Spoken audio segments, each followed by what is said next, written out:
Hello दोस्तों, स्वागत है आपका अपने ही यूट्यूब चैनल किस्से कहानियों की ऑडियो लाइब्रेरी पर। अभी हम सुन रहे हैं मुंशी प्रेमचंद्र द्वारा रचित उपन्यास कायाकल्प का भाग 29। तो चलिए सुनते हैं आज का भाग। राजा विशाल सिंह ने इधर कई साल से राजकाज छोड़ सा रखा था। मुंशी वज्रधर और दीवान साहब की चढ़ बनी थी। गुरुसेवक सिंह भी अपने राग रंग में मस्त थे। सेवा और प्रेम का आवरण उतारकर अब वह पक्के विलायती हो गए थे। प्रजा के सुख दुख की चिंता अगर किसी को थी तो वह मनोरमा को थी। राजा साहब के सत्य और न्याय का उत्साह ठंडा पड़ गया था। मनोरमा को पाकर उन्हें किसी चीज की सुधि न थी। उन्हें एक क्षण के लिए भी मनोरमा से अलग होना असह्य था। जैसे कोई दरिद्र प्राणी कहीं से विपुल धन पा जाए और रात दिन उसकी ही चिंता में पड़ा रहे, वही दशा राजा साहब की थी। मनोरमा उनका जीवन धन थी। उनकी दृष्टि में मनोरमा फूल की पंखुड़ी से भी कोमल थी। उसे कुछ हो न जाए, यही भय उन्हें बना रहता था। अन्य रानियों की अब वह खुशामद करते रहते थे, जिससे वे मनोरमा को कुछ कह न बैठें। मनोरमा को बात कितनी लगती है, इसका अनुभव उन्हें हो चुका था। रोहिणी के एक व्यंग ने उसे काशी छोड़कर इस गांव में ला बिठाया था। वैसा दूसरा व्यंग उसके प्राण ले सकता था। इसलिए वह रानियों को खुश रखना चाहते थे, विशेषकर रोहिणी को। हालांकि वह मनोरमा को जलाने का कोई अवसर हाथ से न जाने देती थी। लेकिन इस बालक ने आकर राजा साहब के जीवन में एक नवीन उत्साह का संचार कर दिया। अब तक उनके जीवन का कोई लक्ष्य न था। मन में प्रश्न होता था, किसके लिए करूं? कौन रोने वाला बैठा हुआ है? प्रतिमा ही न थी तो मंदिर की रचना कैसे होती? अब वह प्रतिमा आ गई थी। जीवन का लक्ष्य मिल गया था। वह राजकाज से क्यों विरत रहते? मुंशी जी अब तक दीवान साहब से मिलकर अपना स्वार्थ साधते रहते थे, पर अब वह कब किसी को गिनने लगे थे? ऐसा मालूम होता था कि वही राजा साहब हैं। दीवान साहब अगर मनोरमा के पिता थे तो मुंशी जी राजकुमार के दादा थे। फिर दोनों में कौन दबता? कर्मचारियों पर कभी ऐसी फटकारें न पड़ी थी। मुंशी जी को देखते ही बेचारे थर थर कांपने लगते थे। भाग्य किसी का चमके तो ऐसे चमके। कहाँ पेंशन के 25 रुपयों पर गुजर बसर होती थी, कहाँ अब रियासत के मालिक थे। राजा साहब भी उनका अदब करते थे। अगर कोई अमला उनके हुक्म को तामील करने में देर करता तो जामे से बाहर हो जाते। बात पीछे करते, निकालने की धमकी पहले देते। यहाँ तुम्हारे हथकंडे एक ना चलेंगे, याद रखना। जो तुम आज कह रहे हो वह सब किए बैठा हूँ। एक एक को निगल जाऊंगा। अब वह मुंशी जी नहीं है जिनकी बात एक कान से सुनकर उस कान से उड़ा दिया करते थे। अब मुंशी जी रियासत के मालिक हैं। इसमें भला किसको आपत्ति करने का साहस हो सकता था? हाँ, सुनने वालों को ये बातें जरूर बुरी मालूम होती थी। चक्रधर के कानों में कभी ये बातें पड़ जाती तो वह जमीन में गड़ से जाते थे। मारे लज्जा के उनकी गर्दन झुक जाती थी। वह आजकल मुंशी जी से बहुत कम बोलते थे। अपने घर भी केवल एक बार गए थे।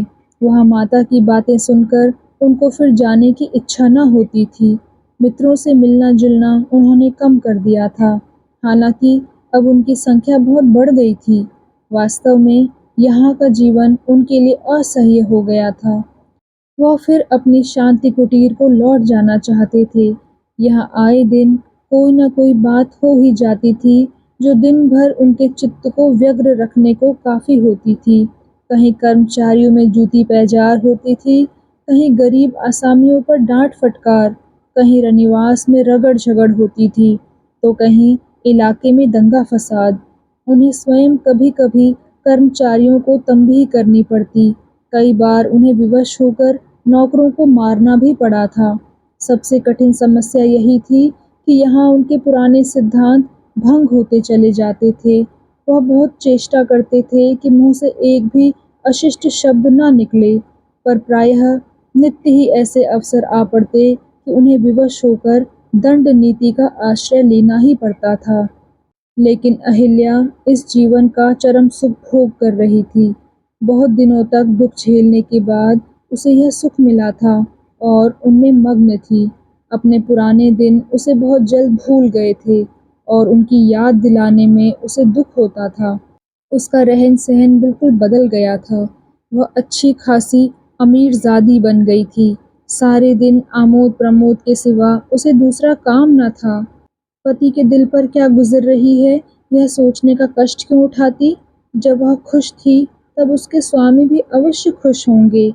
राज्य पाकर कौन रोता है?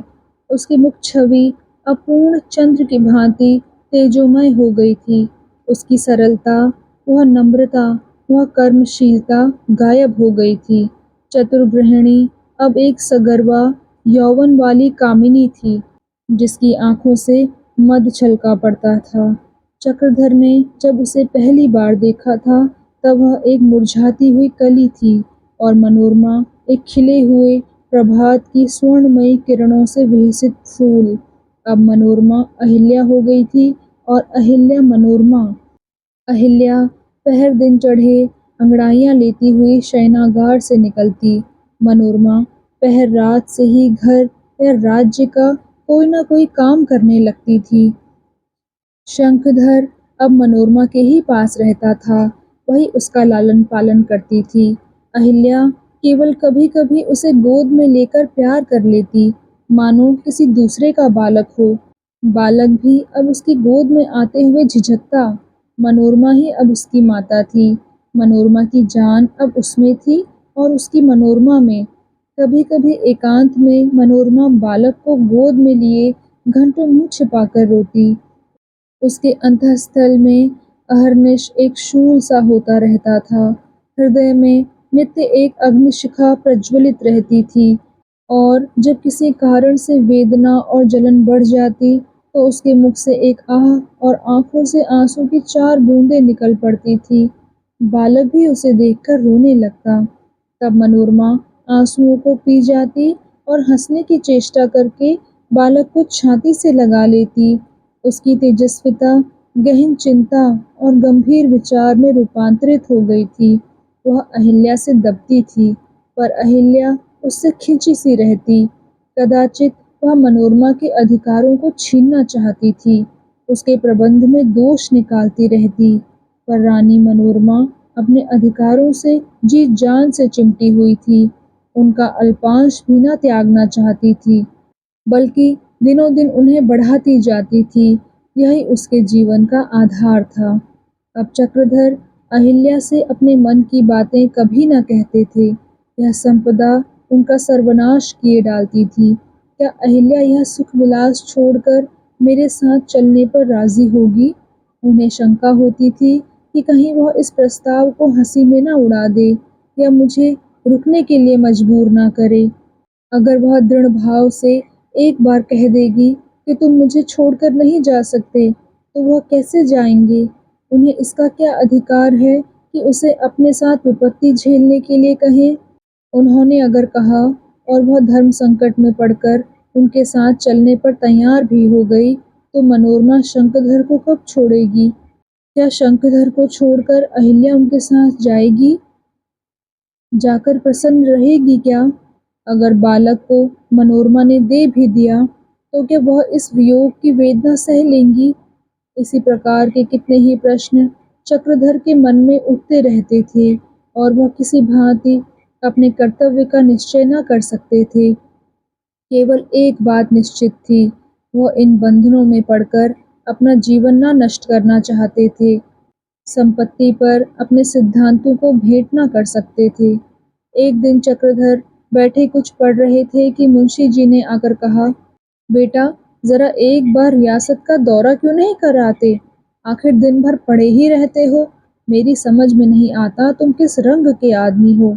बेचारे राजा साहब अकेले कहाँ-कहाँ देखेंगे और क्या-क्या देखेंगे। रहा मैं सो किसी मसरफ का नहीं। मुझसे किसी दावत या बारात का मजलिस का प्रबंध करने के सिवा और क्या हो सकता है। गांव-गांव दौड़ना अब मुझसे नहीं हो सकता। अब तो ईश्वर की दया से रियासत अपनी है। तुम ही इतनी लापरवाही करोगे तो कैसे काम चलेगा? हाथी, घोड़े, मोटरें सब कुछ मौजूद हैं। कभी कभी इधर उधर चक्कर लगा आया करो। इसी तरह धाक बैठेगी घर में बैठे बैठे, तुम्हें कौन जानता है। चक्रधर ने उदासीन भाव से कहा, मैं इस झंझट में नहीं पड़ना चाहता, मैं तो यहाँ से जाने को तैयार बैठा हुआ हूँ। मुंशी जी चक्रधर का मुंह ताकने लगे। बात इतनी अश्रुतपूर्व थी कि उनकी समझ में ही ना आई। पूछा, क्यों, अब भी वही सनक सवार है क्या? चक्रधर बोले, आप उसे सनक, पागलपन जो चाहे समझें, पर मुझे तो उसमें जितना आनंद आता है उतना इस हरबोंग में नहीं आता। आपको तो मेरी यही सलाह है, आराम से घर में बैठकर भगवान का भजन कीजिए। मुझसे जो कुछ बन पड़ेगा आपकी मदद करता रहूँगा। मुंशी जी बोले, बेटा मुझे मालूम होता है तुम अपने होश में नहीं हो। बिस्वे बिस्वे के लिए तो खून की नदियां बह जाती हैं और तुम इतनी बड़ी रियासत पाकर ऐसी बातें करते हो। तुम्हें क्या हो गया है? बेटा इन बातों में कुछ नहीं रखा है। अब तुम समझदार हुए, इन पुरानी बातों को दिल से निकाल डालो। भगवान ने तुम्हारे ऊपर कृपा दृष्टि फेरी है, उसको धन्यवाद दो और राज्य का इंतजाम अपने हाथ में लो। तुम्हें करना ही क्या है, करने वाले तो कर्मचारी हैं। बस जरा डांट फटकार करते रहो, नहीं तो कर्मचारी लोग शेर हो जाएंगे तो फिर काबू में न आएंगे। चक्रधर को अब मालूम हुआ कि मैं शांत बैठने भी ना पाऊंगा। आज लाला जी ने यह उपदेश दिया है, संभव है कल अहिल्या को भी मेरा एकांतवास बुरा मालूम हो, वह भी मुझे उपदेश करे। राजा साहब भी कोई काम गले मढ़ दें। अब जल्दी ही यहाँ से बोरिया बंधना संभालना चाहिए। मगर इसी सोच विचार में एक महीना और गुजर गया और वह कुछ निश्चय न कर सके। उस हलचल की कल्पना करके उनकी हिम्मत छूट जाती थी जो उनका प्रस्ताव सुनकर अंदर से बाहर तक मच जाएगा। अहिल्या रोएगी, मनोरमा कुढ़ेगी, पर मुंह से कुछ ना कहेगी। लाला जी जामे से बाहर हो जाएंगे और राजा साहब एक ठंडी सांस लेकर सिर झुका देंगे। एक दिन चक्रधर मोटर पर हवा खाने निकले। गर्मी के दिन थे, जी बेचैन था। हवा लगी तो देहात की तरफ जाने को जी चाहा। बढ़ते ही गए, यहाँ तक कि अंधेरा हो गया। शौफर को साथ न लिया था। ज्यों-ज्यों आगे बढ़ते थे, सड़क खराब आती जाती थी। सहसा उन्हें रास्ते में एक बड़ा सांड दिखाई दिया। उन्होंने बहुत शोर मचाया, पर सांड न हटा। जब समीप आने पर भी सांड राह में खड़ा ही रहा तो उन्होंने कतराकर निकल जाना चाहा, पर सांड सिर झुकाए फों फों करता फिर सामने आ खड़ा हुआ। चक्रधर छड़ी हाथ में लेकर उतरे कि उसे भगा दें, पर वह भागने के बदले उनके पीछे दौड़ा। कुशल यह हुई कि सड़क के किनारे एक पेड़ मिल गया, नहीं तो जान जाने में कोई संदेह ही न था। जी छोड़कर भागे और छड़ी फेंक पेड़ की शाख पकड़कर लटक गए। सांड 1 मिनट तक तो पेड़ से टक्कर लेता रहा, पर जब चक्रधर ना मिले तो वह मोटर के पास लौट गया और उसे सींगों से पीछे को ठेलता हुआ दौड़ा। कुछ देर के बाद मोटर सड़क से हटकर एक वृक्ष से टकरा गई। अब सांड पूंछ उठा उठाकर कितना ही जोर लगाता, पीछे हट हट कर उसमें टक्करें मारता, पर वह जगह से नहीं हिलती। तब उसने बगल में जाकर इतनी जोर से टक्कर लगाई कि मोटर उलट गई। फिर भी उसका पिंड ना छोड़ा। कभी उसके पहियों से टक्कर लेता, कभी पीछे की तरफ जोर लगाता। मोटर के पहिए फट गए, कई पुर्जे टूट गए, पर सांड बराबर उस पर आघात किए जाता था। चक्रधर शाख पर बैठे तमाशा देख रहे थे। मोटर की तो फिक्र न थी, फिक्र यह थी कि वह कैसे लौटेंगे। चारों ओर सन्नाटा था, कोई आदमी न आता जाता था। अभी मालूम नहीं सांड कितनी देर तक मोटर से लड़ेगा और कितनी देर तक उन्हें वृक्ष पर टंगे रहना पड़ेगा। अगर उनके पास इस वक्त बंदूक होती तो सांड को मार ही डालते। दिल में सांड छोड़ने की प्रथा पर झुंझला रहे थे। अगर मालूम हो जाए कि किसका सांड है तो सारी जायदाद बिकवा लूं, पाजी ने सांड छोड़ रखा है। सांड ने जब देखा कि शत्रु की धज्जियां उड़ गई और अब वह शायद फिर न उठे, तो डकारता हुआ एक तरफ चला गया। तब चक्रधर नीचे उतरे और मोटर के समीप जाकर देखा तो वह उल्टी पड़ी थी। जब तक सीधी ना हो जाए, यह पता कैसे चले कि क्या-क्या चीज़ें टूट गई हैं और अब चलने योग्य है या नहीं। अकेले मोटर को सीधी करना एक आदमी का काम न था।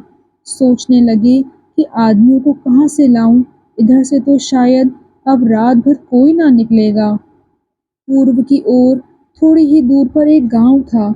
चक्रधर उसी तरफ चले। रास्ते में इधर-उधर ताकते जाते थे कि कहीं सांड ना आता हो, नहीं तो यहाँ सपाट मैदान में कहीं वृक्ष भी नहीं है। मगर सांड ना मिला और वह एक गांव में पहुँचे। बहुत छोटा सा कुरवा था। किसान लोग अभी थोड़ी ही देर पहले ऊख की सिंचाई करके आए थे। कोई बैलों को सानी पानी दे रहा था, कोई खाने जा रहा था, कोई गाय दूह रहा था। सहसा चक्रधर ने जाकर पूछा, यह कौन गांव है? एक आदमी ने जवाब दिया, भैंसौर। चक्रधर ने फिर पूछा, किसका गांव है? किसान बोला, महाराज का। आप कहाँ से आते हो? चक्रधर बोले, हम महाराज के ही यहाँ से आते हैं। वह बदमाश सांड किसका है जो इस वक्त सड़क पर घूमा करता है? किसान बोला, यह तो नहीं जानते साहब, पर उसके मारे ना को दम है, उधर से किसी को निकलने ही नहीं देता। जिस गांव में चला जाता है, दो एक बैलों को मार डालता है, बहुत तंग कर रहा है। चक्रधर ने सांड के आक्रमण का जिक्र करके कहा, तुम लोग मेरे साथ चलकर मोटर को उठा दो। इस पर दूसरा किसान अपने द्वार पर से बोला, सरकार, भला रात को मोटर उठाकर क्या कीजिएगा, यह चलने लायक तो होगी नहीं। चक्रधर बोले, तो तुम लोगों को उसे ठेल कर ले चलना पड़ेगा।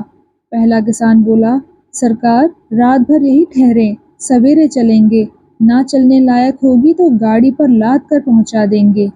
चक्रधर ने झल्लाकर कहा, कैसी बातें करते हो जी, मैं रात भर यहाँ पड़ा रहूंगा। तुम लोगों को इसी वक्त चलना होगा। चक्रधर को उन आदमियों में कोई ना पहचानता था। समझे, राजाओं के यहाँ सभी तरह के लोग आते जाते हैं, होगा कोई। फिर वे सभी जाति के ठाकुर थे और ठाकुर से सहायता के नाम से जो काम चाहे ले लो, बेगार के नाम से उनकी त्योरियां बदल जाती हैं। किसान ने कहा, साहब, इस बखत तो हमारा जाना ना होगा। आप बेगार चाहते हो तो वह उत्तर की ओर दूसरा गांव है, चले जाइए, बहुत चमार मिल जाएंगे। चक्रधर ने गुस्से में आकर कहा, मैं कहता हूँ तुमको चलना पड़ेगा। किसान ने दृढ़ता से कहा, तो साहब, इस ताव पर हम न जाएंगे, पास ही चमार नहीं है, हम भी ठाकुर हैं। यह कहकर वह घर में जाने लगा। चक्रधर को ऐसा क्रोध आया कि उसका हाथ पकड़कर घसीट लूं और ठोकर मारते हुए ले चलूं, मगर उन्होंने जब्त करके कहा, मैं सीधे से कहता हूँ तो तुम लोग उड़न घाइयाँ बताते हो। अभी कोई चपरासी आकर दो घुड़कियाँ जमा देता तो सारा गांव भेड़ की भांति उसके पीछे चला जाता। किसान वहीं खड़ा हो गया और बोला, सिपाही क्यों घुड़कियाँ जमाएगा, कोई चोर हैं? हमारी खुशी नहीं जाते, आपको जो करना हो कर लीजिएगा। अब चक्रधर से जब्त न हो सका। छड़ी हाथ में थी ही, वह बाज की तरह उस किसान पर टूट पड़े और एक धक्का देकर कहा, चलता है या जमाऊं दो चार हाथ, तुम लात के आदमी बात से क्यों मानने लगे? चक्रधर कसरती आदमी थे। किसान धक्का खाकर गिर पड़ा। यों वह भी करारा आदमी था। उलझ पड़ता तो चक्रधर आसानी से उसे न गिरा सकते, पर वह रौब में आ गया। सोचा, कोई हाकिम है, नहीं तो उसकी हिम्मत न पड़ती कि हाथ उठाए। संभल कर उठने लगा। चक्रधर ने समझा, शायद यह उठकर मुझ पर वार करेगा। लपक कर फिर एक धक्का दिया। सहसा सामने वाले घर में से एक आदमी लालटेन लिए बाहर निकल आया और चक्रधर को देखकर बोला, अरे भगत जी, तुमने यह भेष कब से धारण किया?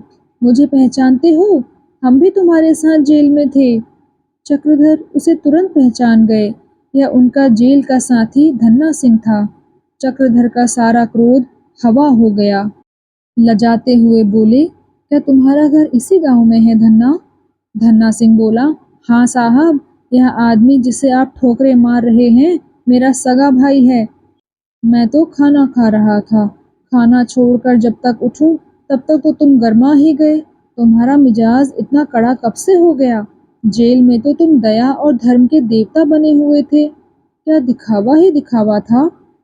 निकला तो कुछ और ही सोचकर, मगर तुम अपने पुराने साथी निकले।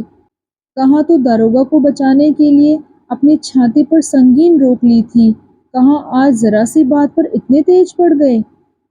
चक्रधर पर घड़ों पानी पड़ गया, मुंह से बात ना निकली। वह अपनी सफाई में एक शब्द भी ना बोल सके। उनके जीवन की सारी कमाई, जो उन्होंने न जाने कौन कौन से कष्ट सहकर बटोरी थी, यहाँ लुट गई। उनके मन की सारी सद्वृत्तियां आहत होकर तड़पने लगी। एक ओर उनकी न्याय बुद्धि मंदित होकर किसी अनाथ बालक की भांति दामन से मुंह छिपाकर रो रही थी, दूसरी ओर लज्जा किसी पिशाचनी की भांति उन पर आग्नेय बाणों से प्रहार कर रही थी। धन्ना सिंह ने अपने भाई को हाथ पकड़कर बैठाना चाहा, तो वह जोर से हाय हाय करके चिल्ला उठा। दूसरी बार गिरते समय उसका दाहिना हाथ उखड़ गया था। धन्ना सिंह ने समझा उसका हाथ टूट गया है। चक्रधर के प्रति उसकी रही सही भक्ति भी गायब हो गई। उनकी ओर आरक्त नेत्रों से देखकर बोला, सरकार, आपने तो इसका हाथ ही तोड़ दिया। फिर होंठ चबाकर बोला, क्या कहें, अपने द्वार पर आए हो और कुछ पुरानी बातों का ख्याल है, नहीं तो इस समय क्रोध तो ऐसा आ रहा है कि इसी तरह तुम्हारे हाथ भी तोड़ दूं।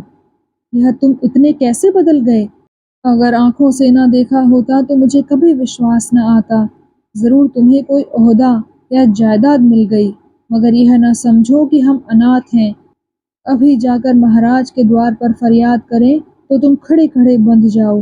बाबू चक्रधर सिंह का नाम तो तुमने सुना ही होगा।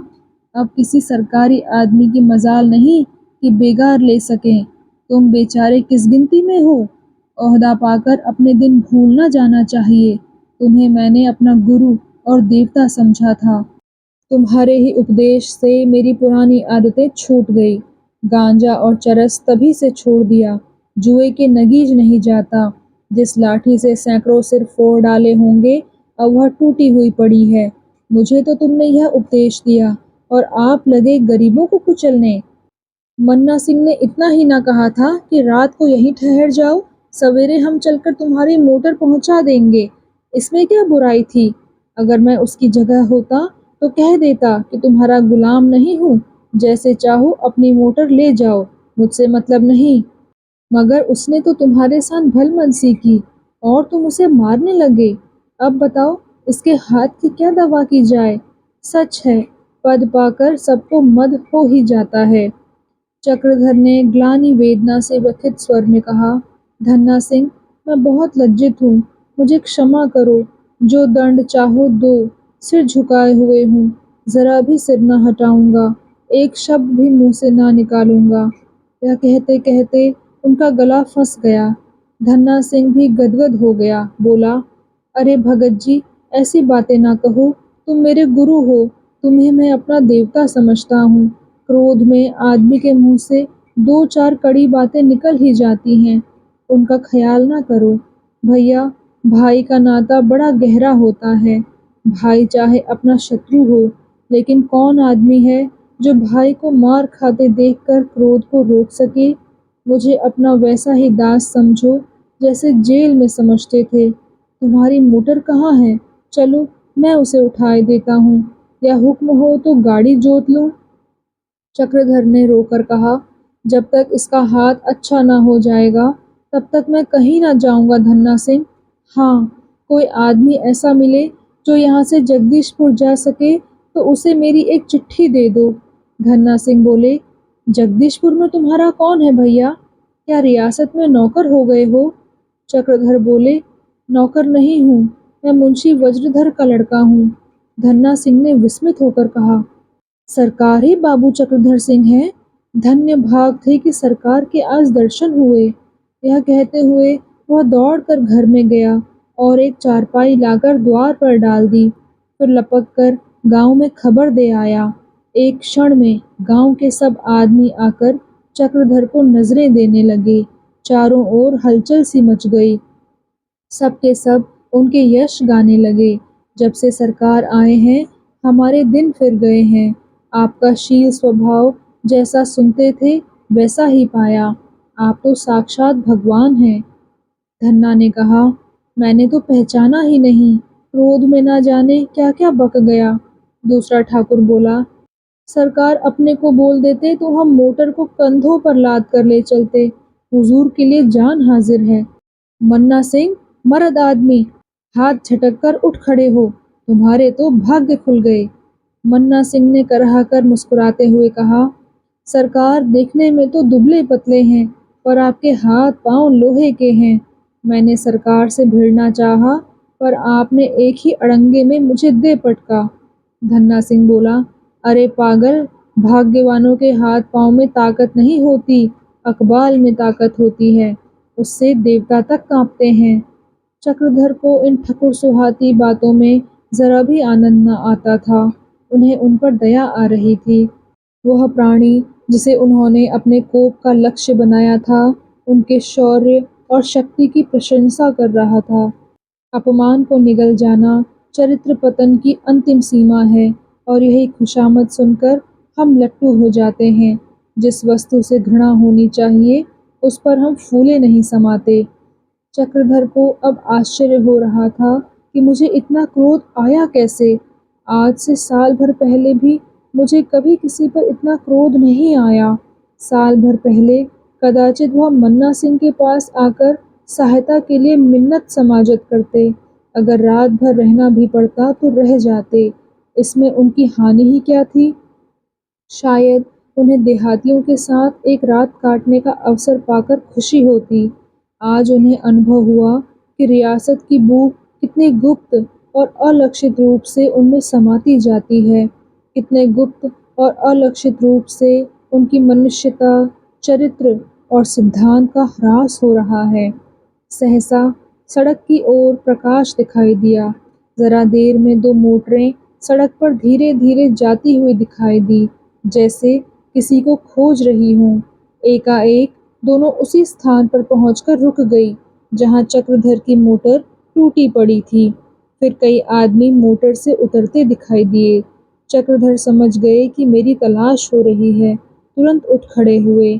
उनके साथ गांव के लोग भी चले। समीप जाकर देखा तो सड़क की तरफ से लोग इसी गांव की तरफ चले आ रहे थे। उनके पास बिजली की बत्तियां थीं। समीप आने पर मालूम हुआ कि रानी मनोरमा 5 सशस्त्र सिपाहियों के साथ चली आ रही हैं। चक्रधर उसे देखते ही लपक कर आगे बढ़ गए। रानी उन्हें देखते ही ठिठक गई और घबराई हुई आवाज में बोली, बाबूजी, आपको चोट तो नहीं आई? मोटर टूटी देखी तो जैसे मेरे प्राण ही सन्न हो गए। अब मैं आपको अकेले कभी ना घूमने दिया करूंगी। तो दोस्तों, कैसा लगा आपको आज का भाग? कृपया कमेंट सेक्शन में आकर ज़रूर बताइएगा। और अगर आपने अभी तक इस चैनल को सब्सक्राइब नहीं किया है, तो कृपया सब्सक्राइब भी ज़रूर कर लीजिएगा।